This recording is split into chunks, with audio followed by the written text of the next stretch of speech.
Vijayanagara channel ವೀಕ್ಷಕರಿಗೆ ನಮಸ್ಕಾರ. ವಿಜಯನಗರ ವಾರ್ತೆಗಳಿಗೆ ಸ್ವಾಗತ. ಮುಖ್ಯಾಂಶಗಳು.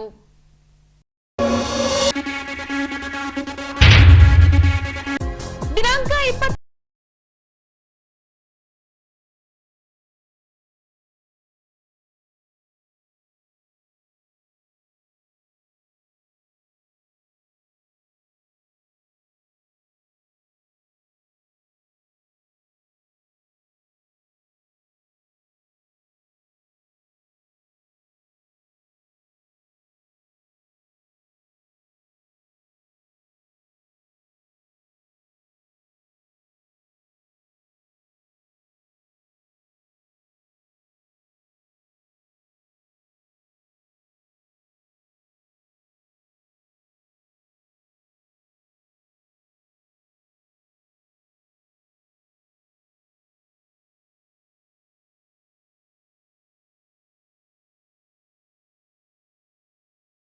ಮನೋಭಾವನೆ ಮೆರೆದ HR ಗವಿಯಮ್ಮನವರ ಅಭಿಮಾನಿ ಬಳಗ. ಈಗ ವಾರ್ತೆಗಳ ವಿವರ. 2023ರ ಮೇ ತಿಂಗಳ ದಿನಾಂಕ 10ರಂದು ಕರ್ನಾಟಕ ರಾಜ್ಯ ವಿಧಾನಸಭಾ ಚುನಾವಣೆಯ ಮತದಾನ ಪ್ರಕ್ರಿಯೆ ನಡೆಯಲಿದೆ. ಈ ಹಿನ್ನೆಲೆಯಲ್ಲಿ ಭಾರತ ಚುನಾವಣಾ ಆಯೋಗದಿಂದ ದಿನಾಂಕ 29ರ ಬೆಳಿಗ್ಗೆ 11:30ರಿಂದ ಚುನಾವಣಾ ಮಾದರಿ ನೀತಿ ಸಂಹಿತೆಯನ್ನ ಜಾರಿಗೊಳಿಸಲಾಗಿದೆ. ಈ ಅಂಶಕ್ಕೆ ಸಂಬಂಧಿಸಿದಂತೆ ಜಿಲ್ಲಾಧಿಕಾರಿ ವೆಂಕಟೇಶ್ ರವರು ಮಾಧ್ಯಮ ಮಿತ್ರರೊಂದಿಗೆ ಚುನಾವಣಾ ನೀತಿ ಸಂಹಿತೆ ಕುರಿತು ಮಾತನಾಡಿ, ದಿನಾಂಕ 29ರ ಬೆಳಿಗ್ಗೆ 11:30ರಿಂದ ಮಾದರಿ ನೀತಿ ಸಂಹಿತೆ ಜಾರಿ ಮಾಡಲಾಗಿದೆ. ಚುನಾವಣೆಗೆ ಸಂಬಂಧಿಸಿದಂತೆ ಯಾವುದೇ ಕಾನೂನು ಬಾಹಿರ ಚಟುವಟಿಕೆಗಳು ನಡೆಯುವುದು ಕಂಡುಬಂದಲ್ಲಿ 1950 ಟೋಲ್ ಫ್ರೀ ಚುನಾವಣಾ ಆಯೋಗದ ನಂಬರ್ಗೆ ಕರೆ ಮಾಡಿ ದೂರು ಸಲ್ಲಿಸಿದ್ದಲ್ಲಿ ರಿಟರ್ನಿಂಗ್ ಆಫೀಸರ್ಗಳಿಗೆ ಸೂಚಿಸಿ ಪ್ರಕರಣವನ್ನ ದಾಖಲಿಸಿಕೊಳ್ಳಲಾಗುವುದು. ಈಗಾಗಲೇ ನೀತಿ ಸಂಹಿತೆ ಜಾರಿಯಲ್ಲಿದ್ದು, ಚುನಾವಣಾ ಅಧಿಕಾರಿಗಳ ಅನುಮತಿ ಪಡೆಯದೆ ಯಾವುದೇ ರಾಜಕೀಯ ಚಟುವಟಿಕೆಗಳನ್ನ ಮಾಡುವಂತಿಲ್ಲವೆಂದು ರಾಜಕೀಯ ಪಕ್ಷಗಳಿಗೆ ಸೂಚಿಸಿದ್ದಾರೆ. ಚುನಾವಣಾಧಿಕಾರಿಗಳಿಗೆ ನೇರವಾಗಿ ದೂರನ್ನ ಅಥವಾ ಇನ್ಸಿಡೆಂಟ್ ಅನ್ನ, ಯಾವುದೋ ಒಂದು ಇನ್ಸಿಡೆಂಟ್ ಆಗ್ತಾ ಇದೆ, MCCಗೆ ವಿರುದ್ಧವಾಗಿ ಏನೋ ನಡೀತಾ ಇದೆ ಅಂತಂದ್ರೆ ಅದನ್ನ ಅವರು ಸ್ಕ್ಯಾನ್ ಮಾಡಿ CVGILನಲ್ಲಿ ಅಪ್ಲೋಡ್ ಮಾಡಿ ನಮಗೆ ದೂರನ್ನು ದಾಖಲಿಸಬಹುದು.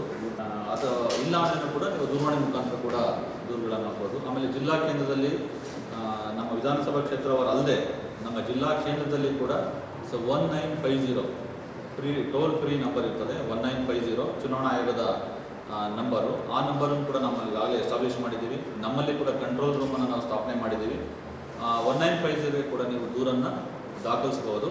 ಸೊ ವಿಧಾನಸಭಾ ಕ್ಷೇತ್ರವಾರ ದೂರು ಬಂದಾಗ ಆ ದೂರುಗಳನ್ನು ನಮ್ಮಿಂದ ರಿಸೀವ್ ಮಾಡಿಕೊಂಡು ಸಂಬಂಧಪಟ್ಟಂಥ ರಿಟರ್ನಿಂಗ್ ಆಫೀಸರ್ಸ್ಗೆ ನಾವು ಅದನ್ನು ಫಾರ್ವರ್ಡ್ ಮಾಡಿ ಅದನ್ನು ಕ್ರಮ ತಗೊಳ್ಳೋಕೆ ಹೇಳ್ತೀವಿ.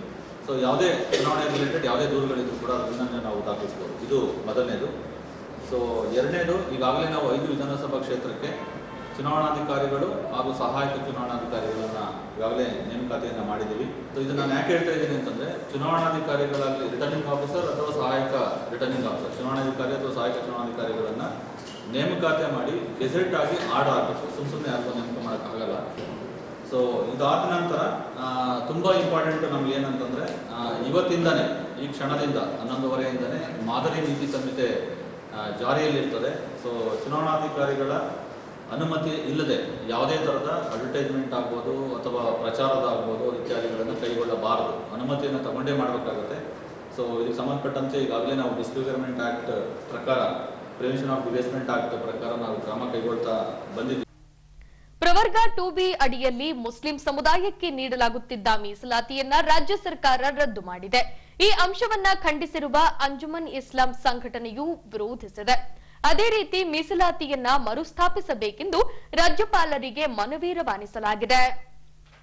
ಈ ಅಂಶಕ್ಕೆ ಸಂಬಂಧಿಸಿದಂತೆ ಅಂಜುಮನ್ ಮುಸ್ಲಿಂ ಸಂಘಟನೆಯ ನೇತೃತ್ವದಲ್ಲಿ ನಗರದ ಡಾಕ್ಟರ್ ಪುನೀತ್ ರಾಜ್ಕುಮಾರ್ ವೃತ್ತಕ್ಕೆ ಆಗಮಿಸಿದ ಮುಸ್ಲಿಂ ಸಮುದಾಯವು 2B ಮೀಸಲಾತಿಯನ್ನ ರದ್ದುಪಡಿಸಿರುವ ರಾಜ್ಯ ಸರ್ಕಾರದ ನೀತಿಯನ್ನ ಖಂಡಿಸಿ ಮೀಸಲಾತಿಯನ್ನ ಮರುಸ್ಥಾಪಿಸಬೇಕೆಂದು ಆಗ್ರಹಿಸಿ ತಹಶೀಲ್ದಾರ್ ಕಚೇರಿ ಅಧಿಕಾರಿಗಳ ದ್ವಾರ ರಾಜ್ಯಪಾಲರಿಗೆ ಮನವಿ ರವಾನಿಸಿದರು.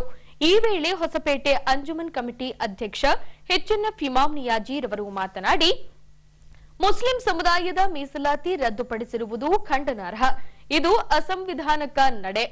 ಇದು ಒಂದು ನಿರ್ದಿಷ್ಟ ಸಮುದಾಯದ ಮೇಲಿನ ದಾಳಿ. ಮುಸ್ಲಿಂ ಸಮಾಜ ಸಾಮಾಜಿಕ ಮತ್ತು ಶೈಕ್ಷಣಿಕವಾಗಿ ಹಿಂದುಳಿದಿದೆ.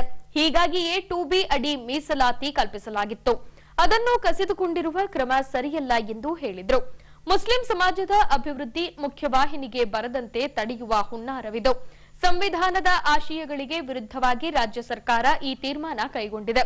ಬಿಜೆಪಿ ಸರ್ಕಾರ ತನ್ನ ರಹಸ್ಯ ಕಾರ್ಯಸೂಚಿ ಜಾರಿಗೊಳಿಸುವ ಉದ್ದೇಶದಿಂದ ಕುತಂತ್ರ ಮಾಡುತ್ತಿದೆ. ಆದರೆ ಇದು ಫಲ ನೀಡುವುದಿಲ್ಲ. ಸರ್ಕಾರ ಕೂಡಲೇ ರದ್ದುಗೊಳಿಸಿರುವ ಮೀಸಲಾತಿ ಪುನರ್ಸ್ಥಾಪಿಸಬೇಕು. ಇಲ್ಲವಾದಲ್ಲಿ ಬರುವ ದಿನಗಳಲ್ಲಿ ಉಗ್ರ ಹೋರಾಟ ನಡೆಸಲಾಗುವುದು ಎಂದು ಎಚ್ಚರಿಕೆ ನೀಡಿದರು. ಮೀಸಲಾತಿಯನ್ನು ಕೊಟ್ಟಿದ್ರು, ಅದು ಕೇಂದ್ರ ಸರ್ಕಾರ ಮತ್ತೆ ರಂಗನಾಥ್ ಪ್ರಚಾರ ಅವರ ವರದಿ ಪ್ರಕಾರ, ಸಾಚಾರ್ ರಾಜೇಂದ್ರ ಅವರ ಸಾಚಾರ್ ವರದಿ ಪ್ರಕಾರ ಅವರೇನು ಮತ್ತೆ ಬಹಳಷ್ಟು ವರದಿಯನ್ನು ಕೊಟ್ಟರು ಕೇಂದ್ರ ಸರ್ಕಾರದಿಂದ. ಮುಸ್ಲಿಮರು, ಅಲ್ಪಸಂಖ್ಯಾತರಲ್ಲಿ ಬಹುಸಂಖ್ಯಾತರು, ಇವರು ಇಡೀ ನಮ್ಮ ದೇಶದಲ್ಲಿ ಎಲ್ಲಾ ವರ್ಗದ ಜನಾಂಗಕ್ಕಿಂತ ಬಹಳ ಹಿಂದೆ ಉಳಿದಿದ್ದಾರ. ಶಿಕ್ಷಣದಲ್ಲಿ ಮತ್ತೆ ಉದ್ಯೋಗದಲ್ಲಿ ಆರ್ಥಿಕವಾಗಿ ಬಹಳ ಹಿಂದೆ ಉಳಿದಿದ್ದಾರೆ ಅಂತೇಳಿ ಎಲ್ಲ ಇವರ ವರದಿ ನಂತರ ಅವ್ರು ಏನ್ ಕೊಟ್ಟಿದ್ರು, 15% ಕೊಡಬೇಕಂತ ಅಲ್ಪಸಂಖ್ಯಾತರಿಗೆ, ಅದರಲ್ಲಿ 10% ಮುಸ್ಲಿಂ ಸಮಾಜಕ್ಕೆ ಕೊಡಬೇಕಂತ ಹೇಳಿ ಎಲ್ಲ ವರದಿಗಳು ಕೇಂದ್ರ ಸರ್ಕಾರಕ್ಕೆ ಕೊಟ್ಟಿದ್ರು. ಆ ಒಂದಿದರಲ್ಲಿ 1995ರಲ್ಲಿ ಪರಿಗಣಿಸಿ ಏನು ನಮ್ಮ ಸಂವಿಧಾನದ ಪ್ರಕಾರ 50% ಮೀಸಲಾತಿಯನ್ನು ಕೊಡದಿತ್ತು, ಅದರಲ್ಲಿ 4% ಮೀಸಲಾತಿಯನ್ನು ನಮ್ಮ ಸಮಾಜಕ್ಕೆ ಸಮುದಾಯಕ್ಕೆ ಕೊಟ್ಟರು. ಎಲ್ಲರೂ ವರದಿ ಕೊಟ್ಟಿದಾರ. ಬಹಳಷ್ಟು ಮಕ್ಕಳು ಶಿಕ್ಷಣದಿಂದ ವಂಚಿತರಾಗ್ತಾರ, ಮತ್ತೆ ಉದ್ಯೋಗ ಇಲ್ಲ, ನಿರುದ್ಯೋಗ ಇದ್ದಾರ ಅಂತೇಳಿ. ಇಂಥ ಒಂದು ಮೀಸಲಾತಿ ನಮಗೆ 4% ಕೊಟ್ಟಿದ್ದು, ಈಗ ಏಕಾಏಕಿ ಬಿಜೆಪಿ ಸರ್ಕಾರ, ಬೊಮ್ಮಾಯಿ ಸರ್ಕಾರ ಈ ಮೀಸಲಾತಿಯನ್ನು ಇನ್ನ ಹೆಚ್ಚು ಮಾಡೋದ ಬದಲು ಏಕಾಏಕಿ ಕೊಟ್ಟಿದ್ದು ಹಿಂದಿನ ಸರ್ಕಾರಗಳು 4% ತೆಗೆದಿದ್ದಾರೆ. ಇದಕ್ಕೆ ನಾವು ಎಲ್ಲ ಖಂಡನೆ. ಏನಿತ್ತು ಸ್ವಾಮಿ, ಇದು ಕಗ್ಗೋಲೆ, ಇದು ಸಂವಿಧಾನದ ವಿರುದ್ಧ. ಇಡೀ ನಮ್ಮ ರಾಜ್ಯ ಮುಸ್ಲಿಂ ಸಮಾಜದವರು ಮತ್ತೆ ಎಲ್ಲಾ ಸಮಾಜದವರು ಕೂಡ ಇವತ್ತು ಹೇಳ್ತಾ ಇದ್ದಾರ. ಲಿಂಗಾಯತರು ಕೂಡ, ಒಕ್ಕಲಿಗರು, ಅದೇ ಸ್ವಾಮಿ ನಮ್ಗೆ ಮುಸ್ಲಿಂ ಸಮಾಜದ ಮೀಸಲಾತಿ 2% ಅವ್ರದ್ದು ತಕ್ಕೊಂಡು ನಮಗೆ ಕೊಡೋದು ಅವಶ್ಯಕತೆ ಇಲ್ಲ ಅಂತ ಹೇಳಿ ಹೇಳ್ತಾ ಇದ್ದಾರ. ನೀವೇನ್ ಮಾಡಿದಿರಿ? ಕೊಟ್ಟಿದ್ದು ಹಳೇದು ಇದಕ್ಕೆ ತೆಗೆದಿದ್ದೀರಿ. ಇದು ತಕ್ಷಣ ಹಿಂಪಡಿಬೇಕು. ನಮ್ಮ ಏನು ಹಳೆ ಮೀಸಲಾತಿ ನಮ್ದು 4% ಇದೆ, ಅದು ಪುನಃ ಸ್ಥಾಪಿಸಬೇಕು. ಮತ್ತೆ ಮುಂದೆ ಐತಲ್ಲ, ಇದು ಹೆಚ್ಚು ಮಾಡ್ಬೇಕಂತೇಳಿ ನಾವು ಒತ್ತಾಯಿಸ್ತೀವಿ ಈ ಒಂದು ರಾಜ್ಯ ಸರ್ಕಾರಕ್ಕೆ. ಇಲ್ಲಾಂದ್ರೆ ಇಡೀ ರಾಜ್ಯದಲ್ಲಿ ಉಗ್ರ ಹೋರಾಟ ಮತ್ತೆ ನ್ಯಾಯಯುತ ಹೋರಾಟ ನಡೆದು. ಪರಿಶಿಷ್ಟ ಜಾತಿಯ ಒಳ ಮೀಸಲಾತಿಯನ್ನ ಹೆಚ್ಚಿಸಬೇಕೆಂದು ದಲಿತ ಸಮುದಾಯಗಳ ಸಂಘಟನೆಗಳಿಂದ ಕಳೆದ 25 ವರ್ಷಗಳಿಂದ ಹೋರಾಟ ಮಾಡಿಕೊಂಡು ಬರಲಾಗುತ್ತಿತ್ತು. ಹೋರಾಟದ ಸತ್ಯಾಸತ್ಯತೆಯನ್ನ ಮನಗಂಡ ರಾಜ್ಯ ಸರ್ಕಾರವು ಒಳ ಮೀಸಲಾತಿಯನ್ನ ಹೆಚ್ಚಿಸಿ ಆದೇಶ ಹೊರಡಿಸಲಾಗಿದೆ. ಈ ಅಂಶಕ್ಕೆ ಸಂಬಂಧಿಸಿದಂತೆ ದಿನಾಂಕ 28ರಂದು ಸ್ಥಳೀಯ ಜೈಭೀಮ್ ವೃತ್ತಕ್ಕೆ ಆಗಮಿಸಿದ ಡಾಕ್ಟರ್ ಬಿಆರ್ ಅಂಬೇಡ್ಕರ್ ಸಂಘ, ಬಾಬು ಜಗಜೀವನ್ ರಾಮ್ ಸಂಘಟನೆಯ ಮುಖಂಡರು ಪಟಾಕಿ ಸಿಡಿಸಿ ಸಂಭ್ರಮಾಚರಣೆ ಮಾಡಿ ಒಳ ಮೀಸಲಾತಿ ಹೆಚ್ಚಿಸಿದ ರಾಜ್ಯ ಸರ್ಕಾರಕ್ಕೆ ಅಭಿನಂದನೆ ತಿಳಿಸಿದರು.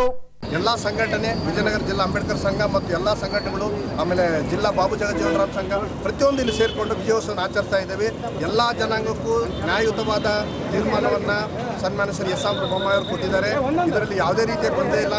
25 ವರ್ಷಗಳ ಹೋರಾಟದ ಫಲವಾಗಿ ಈ ದಿನ ಎಲ್ಲ ಜಾತಿ ಜನಾಂಗಗಳಿಗೆ ಒಳಪಂಗಡಗಳಿಗೆ ಇರತಕ್ಕಂಥದಕ್ಕೆ ಸಮಾನವಾದ ಹಂಚಿಕೆಯನ್ನು ಮಾಡಿರೋದ್ರಿಂದ ನಾವು ಅವರಿಗೆ ವಿಶೇಷವಾಗಿ ಅವರಿಗೆ ಧನ್ಯವಾದಗಳನ್ನು ತಿಳಿಸ್ತಾ ಇದ್ದೇವೆ. ಇದೇ ರೀತಿಯಾಗಿ ಪ್ರತಿಯೊಂದು ತಪ್ಪು ತಿಳುವಳಿಕೆ ಯಾರಿಗಿದೆಯೋ ದಯಮಾಡಿ ಅದನ್ನು ಆರ್ಡರ್ನ ಓದಬೇಕು. ಯಾವುದೇ ಒಳಪಂಗಡದ ಜಾತಿಯಲ್ಲಿರ್ತಕ್ಕಂಥ ನಮ್ಮ ಅಣ್ಣ ತಮ್ಮಂದರು ಇದ್ರ ಬಗ್ಗೆ ತಪ್ಪು ಗ್ರಹಿಕೆಯನ್ನು ಮಾಡದೆ ಅದನ್ನು ಓದಿ ತಿಳ್ಕೊಂಡು ಯಾರು ಕೂಡ ಇದನ್ನು SC/ST ಪಟ್ಟಿಯಿಂದ ಯಾರನ್ನೂ ಹೊರಗಾಕಲ್ಲ. ಬಟ್ ಅವರಿಗೆ ಸದಾಶಿವ ಆಯೋಗದ ವರದಿಯಲ್ಲಿ 3% ಇದ್ದರೂ ಕೂಡ ಎಲ್ಲರ ಹಿರಿಯರ ಸಮ್ಮುಖದಲ್ಲಿ 4.5% ಮಾಡಿದ್ದಾರೆ.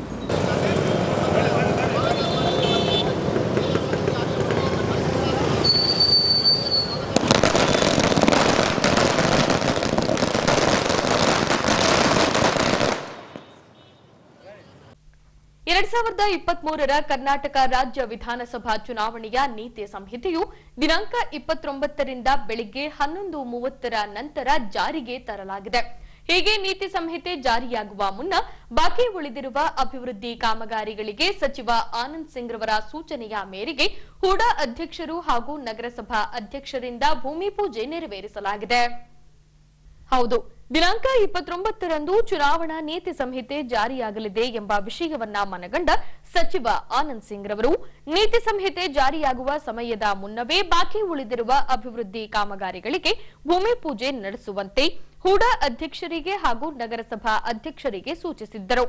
ಈ ಭಾಗವಾಗಿ ದಿನಾಂಕ 29ರ ಬೆಳಿಗ್ಗೆ 8ರ ಬಳಿಕ 5 ಕೋಟಿ ಮೊತ್ತದಲ್ಲಿ ನಿರ್ಮಾಣಗೊಳ್ಳಲಿರುವ ಕೃಷಿ ಪ್ರವಾಸಿ ಸೌಧದ ನಿರ್ಮಾಣಕ್ಕೆ ಭೂಮಿ ಪೂಜೆ ನಡೆಸಲಾಯಿತು. ಅದೇ ರೀತಿ ಬಸವೇಶ್ವರ ಬಡಾವಣೆಯಲ್ಲಿ 3 ಕೋಟಿ ಮೊತ್ತದಲ್ಲಿ ರಜಪೂತ್ ಸಮಾಜದ ಯಾತ್ರಿ ನಿವಾಸದ ನಿರ್ಮಾಣ, ಈ ಹಿಂದಿನ ಗುರುಭವನದ ಸ್ಥಳದಲ್ಲಿ 5 ಕೋಟಿ ಮೊತ್ತದಲ್ಲಿ ಶೈಕ್ಷಣಿಕ ಪ್ರವಾಸಿ ಸೌಧದ ನಿರ್ಮಾಣಕ್ಕಾಗಿ ಭೂಮಿ ಪೂಜೆ ನೆರವೇರಿಸಲಾಯಿತು.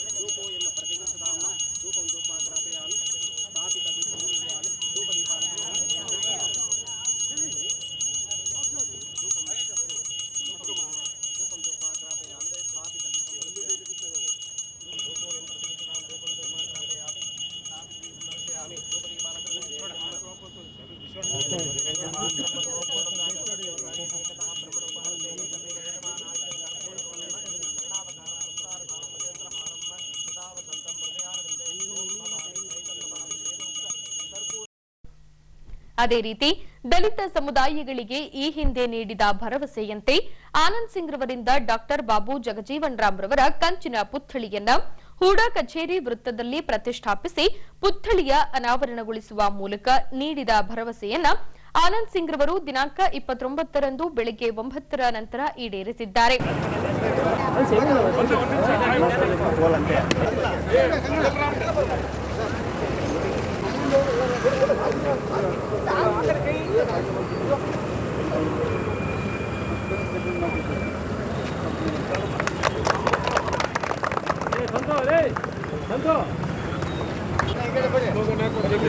बोलो बाबू साहब के, बोलो बाबू जगजीवन राम ಅವರಿಗೆ, ದೇಶದ ಪ್ರಧಾನಿ ಬಾಬು ಜಗಜೀವನ್ ರಾಮ್ ಅವರಿಗೆ, ಹಸಿರು ಕ್ರಾಂತಿಕಾರರಿಗೆ, ದಲಿತ ನಾಯಕ ಬಾಬು ಜಗಜೀವನ್ ರಾಮ್ ಅವರಿಗೆ, बोलो मुन्ना सिंह सार के, बोलो मुन्ना सिंह सार के. ಅದೇ ರೀತಿ ಸಮಾಜ ಸೇವಕ ಸಿದ್ಧಾರ್ಥ್ ಸಿಂಗ್ ರವರು ಈ ಹಿಂದೆ ಕೈಗೊಂಡಿದ್ದ ಗ್ರಾಮ ವಾಸ್ತವ್ಯದಲ್ಲಿ ನೀಡಿದ ಭರವಸೆಯಂತೆ ಅರ್ಹ ವಿಕಲಚೇತನರಿಗೆ ತಮ್ಮ ಸ್ವಂತ ಖರ್ಚಿನಲ್ಲಿ 9 ಜನ ವಿಕಲಾಂಗರಿಗೆ ತ್ರಿಚಕ್ರ ಮೋಟಾರ್ ವಾಹನ ಸೇರಿದಂತೆ ಮಹಿಳೆಯರಿಗೆ ಹೊಲಿಗೆ ಯಂತ್ರ ನೀಡುವ ಮೂಲಕ ವಿಕಲಾಂಗರಿಗೆ ನೆರವಾದರು. ನೋಡ್ರಿ ಬಾರಮಣ, ನೀನು ಅಲ್ಲಿ ನಿಂತ ಅಲ್ಲಿಂದ ಕಿತ್ತ ಬಾ ಸೈಡಿಗೆ.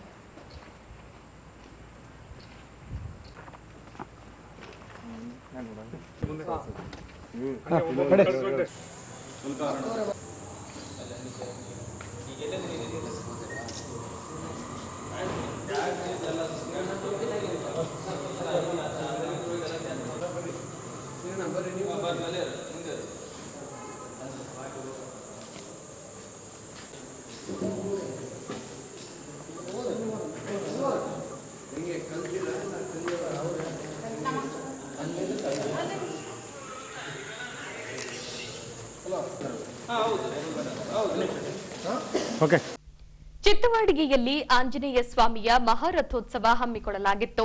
ಈ ಭಾಗವಾಗಿ ದಿನಾಂಕ 28ರಂದು ಸಂಜೆ ನಂತರ ಭಕ್ತರಿಂದ ರಥವನ್ನ ಎಳೆದು ಲೋಕ ಕಲ್ಯಾಣಕ್ಕಾಗಿ ಪ್ರಾರ್ಥಿಸಿದ್ರು. ಅದೇ ರೀತಿ ಮಾಜಿ ಶಾಸಕ ಎಚ್ಆರ್ ಗವಿಯಪ್ಪನವರ ಅಭಿಮಾನಿ ಬಳಗದಿಂದ ಭಕ್ತರಿಗೆ ಮಜ್ಜಿಗೆ ವಿತರಿಸುವ ಸೇವೆ ಮಾಡಲಾಯಿತು. ಹೀಗೆ ದಿನಾಂಕ 28ರಂದು ಚಿತ್ತವಾಡ್ಗಿಯಲ್ಲಿ ಆಂಜನೇಯ ಸ್ವಾಮಿ ರಥೋತ್ಸವ ಹಮ್ಮಿಕೊಳ್ಳಲಾಗಿತ್ತು. ಈ ಭಾಗವಾಗಿ ಚಿತ್ತವಾಡ್ಗಿಯ ಮಾಜಿ ಶಾಸಕ ಎಚ್ಆರ್ ಗವಿಯಪ್ಪನವರ ಅಭಿಮಾನಿ ಬಳಗದಿಂದ ರಥೋತ್ಸವಕ್ಕೆ ಆಗಮಿಸಿದ ಭಕ್ತರಿಗೆ ಮಜ್ಜಿಗೆ ವಿತರಿಸುವ ಮೂಲಕ ಸೇವಾ ಮನೋಭಾವನೆ ಮೆರೆದರು.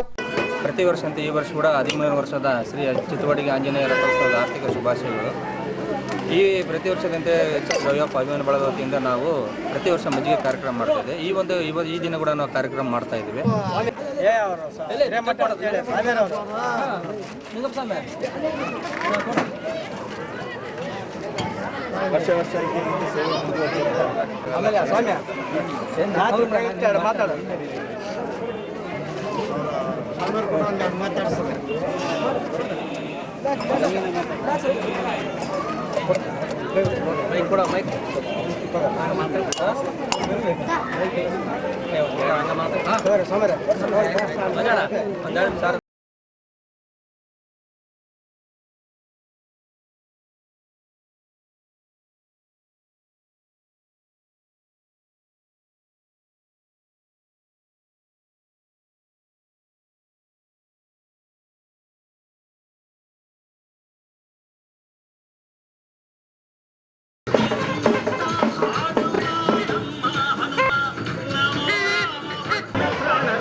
ಇನ್ನು ಆಂಜನೇಯ ಸ್ವಾಮಿ ಉತ್ಸವ ಮೂರ್ತಿಯನ್ನ ತೆರೆದ ಪಾಲಕಿಯಲ್ಲಿರಿಸಿ ಮೆರವಣಿಗೆ ಮೂಲಕ ರಥದತ್ತ ಸಾಗಿಸಿ ತಂದು ರಥದಲ್ಲಿ ಪ್ರತಿಷ್ಠಾಪಿಸಿದ ನಂತರ ರಥೋತ್ಸವಕ್ಕೆ ಚಾಲನೆ ನೀಡಲಾಗಿ ನೆರೆದ ಭಕ್ತರಿಂದ ರಥವನ್ನ ಎಳೆದು ಭಕ್ತಿ ಸಮರ್ಪಿಸಿದ್ರು.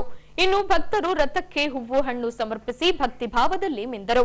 ಇನ್ನು ರಥವನ್ನ ನಿಗದಿತ ಸ್ಥಳದವರೆಗೆ ಎಳೆದು ಮರಳಿ ಮೂಲ ಸ್ಥಳಕ್ಕೆ ಸಾಗಿಸಿ ತಂದು ಲೋಕ ಕಲ್ಯಾಣಕ್ಕಾಗಿ ಪ್ರಾರ್ಥಿಸಿದರು.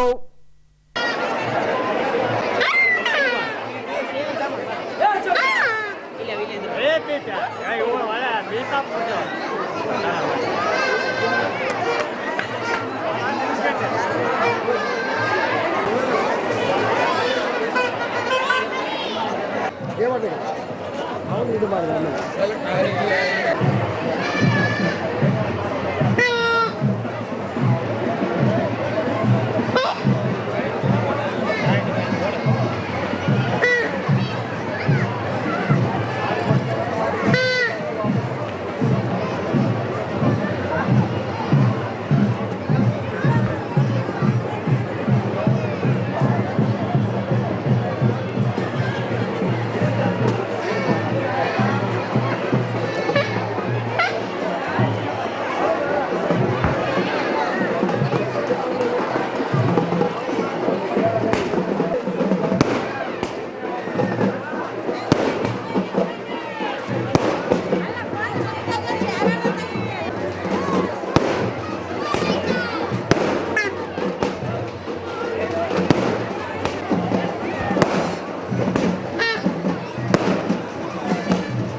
ಈಗ ಪೊಲೀಸ್ ಪ್ರಕಟಣೆ.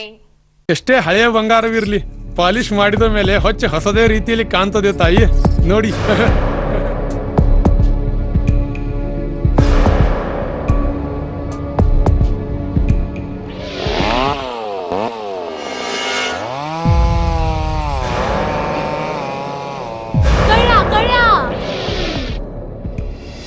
ತಾಯಿ, ನಿಮ್ ಮೈ ಮೇಲೆ ಅದು ಹೊಲಸು ಬಿದ್ದಿದೆ.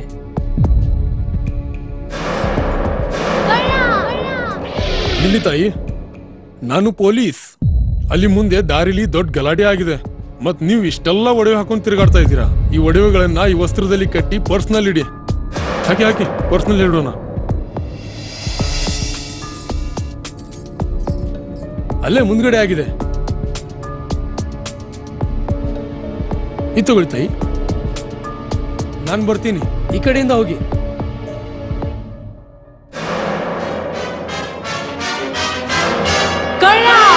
ಇಂತಹ ಮೋಸದ ಸಂಗತಿ ನಿಮಗೂ ನಡೆಯಬಹುದು. ತಮ್ಮ ಬೆಲೆ ಬಾಳುವ ಒಡವೆ ಆಭರಣ ವಸ್ತುಗಳನ್ನು ಎಚ್ಚರಿಕೆಯಿಂದ ಕಾಪಾಡಿ. ಯಾವುದೇ ಮಾತುಗಳಿಗೆ ಮರುಳಾಗಬೇಡಿ. ಸಂಶಯಾಸ್ಪದ ರೀತಿಯಲ್ಲಿ ಯಾರಾದರೂ ಕಂಡು ಬಂದರೆ ಸಮೀಪದ ಪೊಲೀಸ್ ಠಾಣೆಯನ್ನು ಸಂಪರ್ಕಿಸಿರಿ. ಈಗ ಕೊನೆಯಲ್ಲಿ ಮತ್ತೊಮ್ಮೆ ವಾರ್ತೆಗಳ ಮುಖ್ಯಾಂಶಗಳು.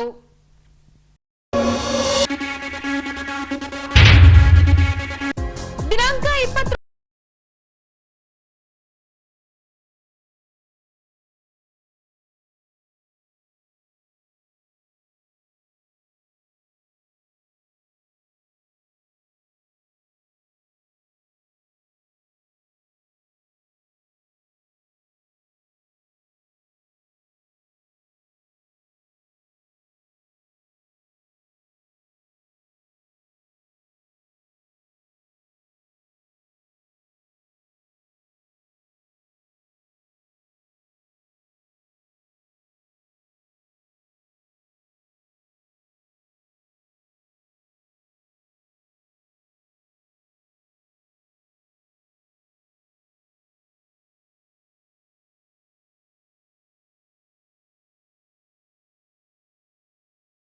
ಮನೋಭಾವನೆ ಮೆರೆದ HR ಗವಿಯಪ್ಪನವರ ಅಭಿಮಾನಿ ಬಳಗ. ಇಲ್ಲಿಗೆ ವಾರ್ತಾ ಪ್ರಸಾರ ಮುಕ್ತಾಯವಾಯಿತು. ದೈನಂದಿನ ಆಗುಹೋಗುಗಳ ಮಾಹಿತಿಗಾಗಿ ವೀಕ್ಷಿಸಿ ವಿಜಯನಗರ ಸುದ್ದಿವಾಹಿನಿ. ನಾನು ತೇಜಸ್ವಿನಿ ಪಿ ಪಾಟೀಲ್. ನಮಸ್ಕಾರ.